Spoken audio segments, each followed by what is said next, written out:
Hello বন্ধুরা, এর আগের ভিডিওতে আমি দেখিয়েছিলাম কীভাবে কিউবেসিক ডাউনলোড করে চালাতে হয়। এবার আজকের ভিডিওতে দেখাবো কিউবেসিকে প্রিন্ট করা। প্রথমেই আমি বলে দিই, কিউবেসিকের পুরো মানে হলো quick beginner all purpose symbolic instruction code. এইটার পুরো মানে হলো কিউবেসিক।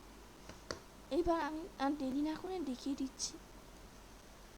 আমি আগেই বলেছিলাম এখানে সার্চে টিপে qb64.exe দিতে হবে, তাহলে এটা খুলে যাবে। তাই আগের ভিডিওটি দেখেছিলাম এইভাবে খুলতে হবে। এইবার আমি প্রথম প্রোগ্রামটা দেখাবো। এখানে প্রথম প্রোগ্রামটা হচ্ছে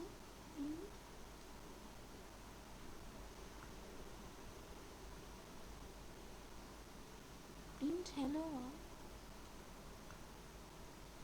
এখানে আমি হ্যালো ওয়ার্ল্ড লিখেছি, এখানে যা লিখবো সেটাই প্রিন্ট করবো। এইবার আমি কমান্ডটাকে রান করে দেখি ঠিক হলো নাকি। এখানে যদি আমাকে রান করতে হয়, তাহলে আমাকে মনে করো রানের সামনে গিয়ে টিপতে হবে, তারপর আমাকে স্টার্টে টিপতে হবে, বা এটাকে ছোটো করে আমি F5-এও টিপতে পারি। এখানে হ্যালো ওয়ার্ল্ড প্রিন্ট হয়ে গেছে। আজকের ভিডিওটা এই পর্যন্তই। এই ভিডিওটা যদি ভালো লাগে তাহলে সাবস্ক্রাইব করে দেবে।